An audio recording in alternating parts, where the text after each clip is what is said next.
My whole life, particularly my professional life, has been trying to help as many people as I can in the places where I live.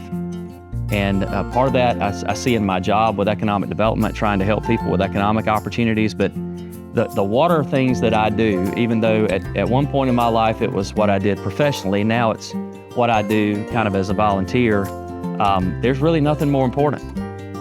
We probably have the most diverse group of water users in the state.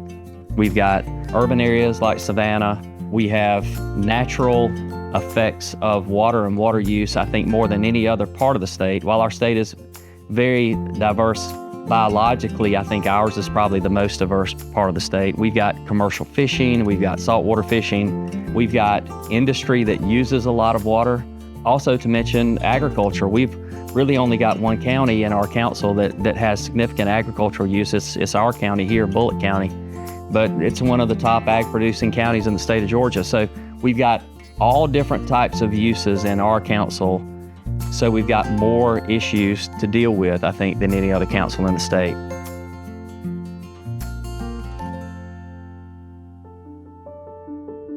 One of the greatest challenges that we face, obviously in the Savannah area, is the saltwater intrusion. So when it comes to drawing deep water wells, we have to limit or use in moderation the water we come out of the ground to keep that saltwater intrusion from further coming in from Hilton Head. In and around the city of Savannah, because of decades and depending on how you look at it, centuries of groundwater use, there has been a depressurization of the aquifer, fairly localized, just kind of northwest of the city of Savannah.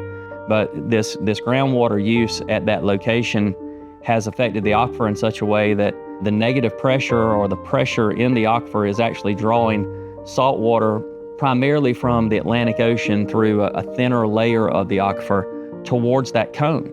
So the location of that negative pressure so close to the Atlantic Ocean has a lot to do with that.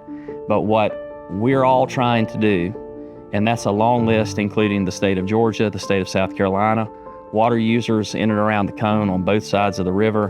What we're trying to do with the leadership of EPD and input from our council is slow the negative effects of that cone of depression to the degree that we can, try to reverse those effects. We know that if we spread well heads out over a given area where there's a large pool of water, you don't develop a large cone of depression like we created in Savannah before we started really studying about how to manage. We've advanced in our knowledge, we've advanced in our science, and we're applying that science to the use of withdrawal. It's a common denominator, the water resource, for all of us, no matter what our job or our background or where we're from. The biggest challenge we're going to see is just making sure that every entity is heard and that we all work together to make sure we have that sustainable resource.